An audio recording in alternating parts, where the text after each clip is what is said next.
Yesterday, we played here on the news one clip of literally thousands from Iraq and Libya of a Libyan child, looks about 3 years old, with their entire lower mandible blown away and their tongue hanging out, screaming in pain and horror and confusion from Sirte, the hometown of Gaddafi, that was leveled. And it's confirmed the al-Qaeda rebels that NATO and the West put in power through our peace president, Obama, went in and systematically basically killed almost everybody, including those that have been trying to broker a peace deal. We've also talked to Wayne Madsen and other sources that have confirmed that Gaddafi left in broad daylight, love him or hate him. He left in broad daylight with a white flag of truce. He believed Hillary was there to meet him, and he was going to turn himself in. But they know that dead men tell no tales. And my issue here is that you have 40 to 50,000 dead. That's what even mainstream media is saying. It's probably a lot more on the Gaddafi side, mostly men, women, and children, mostly non-combatants, innocent civilians. And I've seen comments in the media about parking lot, kill everybody, kill them all, kill, kill, kill. And this is just such an incredible dehumanization of who we are. And it shows such ignorance. You know, in the last 7 years, Gaddafi gave up his WMDs, came into the West, invested large amounts of the country's money with the West, and believed he was engaged in détente or peacemaking. And it's just incredible treachery, from the white flag 7 years ago to the white flag when he was killed a few weeks ago. And just ignorant people who don't hold passports, who haven't been around the world, who don't study geopolitical systems, to just say, they're brown, they're in Africa, kill them. After all, al-Qaeda hit us on 9/11. But then al-Qaeda is the very group that was brought in to start the overthrow of Gaddafi, and we're told this war was launched. Well, it was a kinetic, non-military action that would last days, not weeks, Obama said. This war was launched to stop a humanitarian disaster, but it's created one, and the country is wrecked from end to end. And now the globalists will come in, take over the infrastructure, put the people in debt. It was Gaddafi that found out they were adding cancer viruses and HIV to flu shots and other vaccines. That came out years ago. It was Gaddafi that was building up Africa. He was an eccentric, weird dictator, but he was so arrogant, or a good guy if you look at it that way, that he actually did raise Libya from one of the lowest standard of living 40 years ago to the highest in Africa today. Now Libya will be used as a African command base for globalist military forces financed by U.S. and European taxpayers to invade the whole of Africa. And that's already begun at racing speed in Somalia, in Chad, in Uganda, and other areas. Now, you know I like to give you some background. Let's get to our special report now here in a moment, Lifting the Veil of Evil. Why do you see Walter Cronkite right there? Not a perfect guy, a guy that wanted globalism, a guy who believed it would bring peace. He was a guy who called for world government because he really believed it would bring world peace, that you wouldn't have countries fighting each other. That said, Walter Cronkite, on CBS and others, and I'm going to compile future reports on this because we've got the archival footage, literally hundreds of hours of it, that we've purchased. We're going to show you the difference between television 30, 40 years ago in the 1960s and 70s and what it has become today. In the 1960s and 70s, you couldn't show violence on television if it was simulated, because violence wasn't a laughing matter. On Gunsmoke, they couldn't show blood dripping from the mouth or a bullet wound. But they would show atrocities and war because that was real and you needed to see what was happening to make a decision about it. Fast forward to George W. Bush a few years ago, not letting people, and we'll cover this in a moment, see the coffins.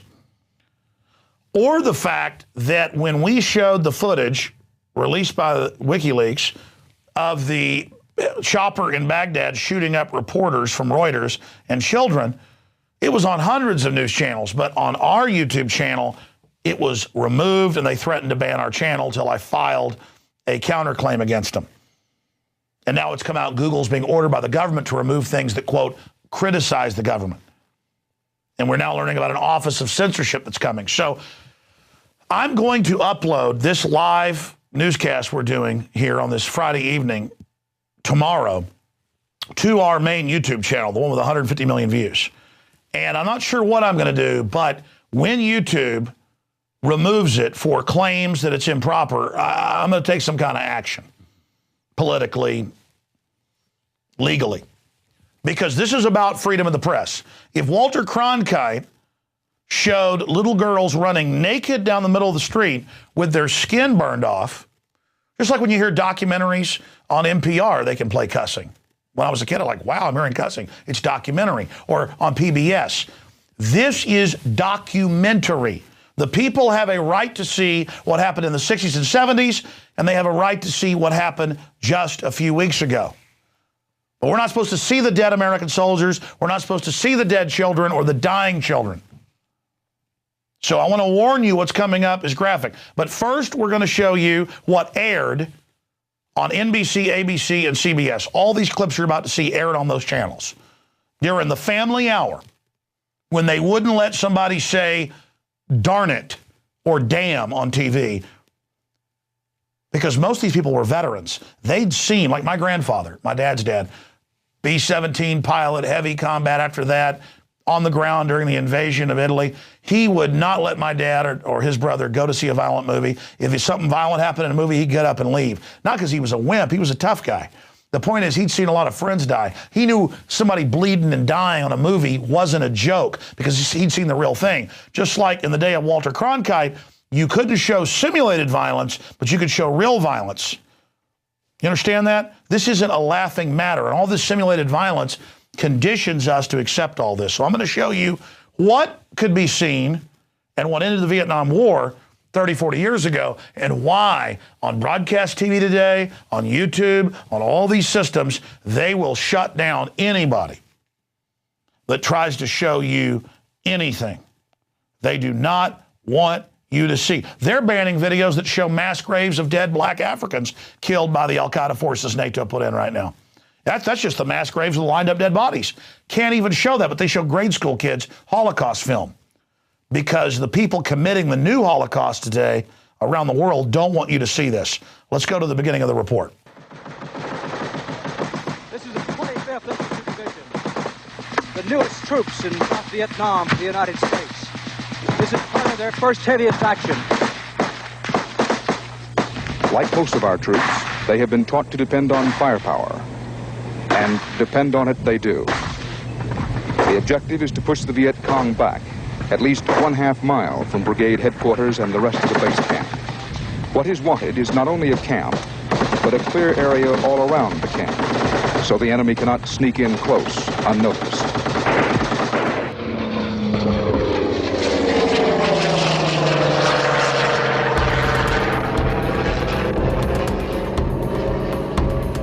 Now here's what they wouldn't show today.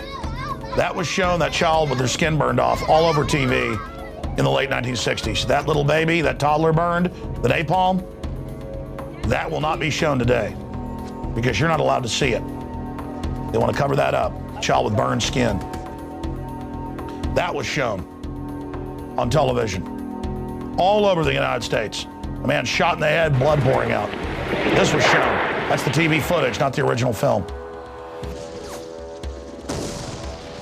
A monk burning themselves up to protest the war, the purest act of sacrifice by nonviolence to illustrate what they were doing to the human soul. That was shown on television. There's the original television broadcast right there. That's CBS. We, the American people, the world's admired democracy, cannot ever again allow ourselves to be misinformed, manipulated, and misled into disastrous foreign adventures. The government must share with the people the making of policy, the big decisions. Ignorance is strength. Now, That is literally a tiny fraction. There's stuff a lot more hardcore that I said, you know, because of the time constraints, don't go to it, from the 1960s and 70s. Atrocities on both sides, but the public was shown it. 5 and 6 o'clock, 10 o'clock. Everybody was shown this on broadcast television. Children watch this, and parents let them watch it. Because it was reality. Parents wouldn't let you watch simulated violence because simulated violence wasn't a joke. They weren't inserted into the matrix yet. Now, the footage you're about to see is there's so many, literally hundreds of these videos, that it's just a compilation. Whatever box you look into, you're going to see a horror. A guy being hacked to death by the Al-Qaeda forces because he's black in Libya. This is all Libyan stuff. People being shot in the head. Everything Walter Cronkite would show us 35, 40 years ago that we're not supposed to see today. What changed? In this world of sex and violence and everything to the max, but don't see the real thing. I had my YouTube channel suspended showing the Marines killing that puppy 4 years ago. Because they don't want you to see it. They want you to ignore it and go to Las Vegas and play slot machines or use drugs or go watch porn or do whatever you're doing so you don't realize what your tax money's going to. But this is being done in your name. The rest of the world is seeing what you're about to see, and they're saying you support it because our whore media won't show this to you. And I'm done cutting this stuff out on our YouTube channel and other web channels we have. It's going up there. And I'm going to make an issue out of this. And everybody, before they take this down, I'm sure they will. Before they take this down, you get it, you upload it as well. But I'm done. Go to the clip. An intersection littered with bodies.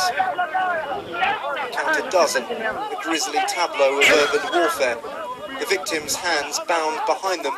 But these bodies appear to be black Africans. Black Africans make up a large portion of Gaddafi's army, raising questions about whether the men were executed by the rebels. These terrible scenes sum up the horror of parts of Tripoli now. Bodies strewn across the street, gunfire echoing through the sky, and large parts of the city remaining a no-go zone.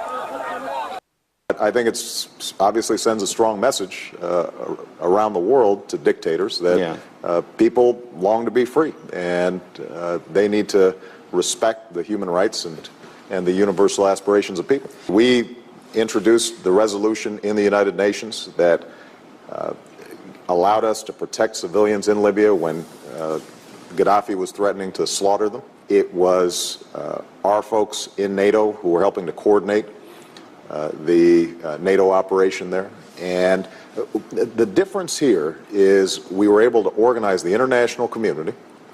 We were able to get the UN mandate for the operation. We were able to get Arab countries involved. And so there was never this sense that somehow we were unilaterally making a decision to take out somebody. Rather, it was the world community. And that's part of the reason why this whole thing only cost us $1 billion as opposed to $1 trillion. Not a single U.S. troop was on the ground. Not a single U.S. Troop was killed or injured. And that, I think, is a recipe for success in the future.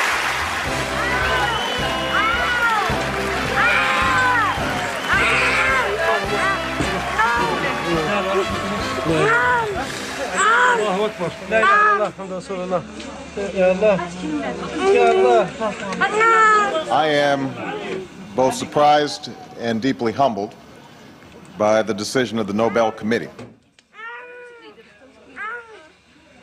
The Nobel Peace Prize has not just been used to honor specific achievement, it's also been used as a means to give momentum to a set of causes. And that is why I will accept this award as a call to action. Well, this is what we've become, and there's his call to action.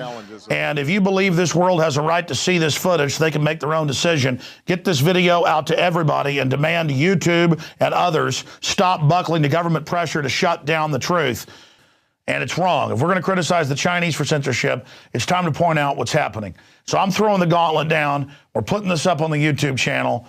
And I'm going to have to take action. The people, like Walter Cronkite said, have a right to not be manipulated and lied to. They have a right to see what's really going on in their name. And that little child in absolute horror with the whole bottom of their face blown off is just a snapshot of the millions that have been killed in these globalist wars. And it needs to stop. It needs to come to an end now.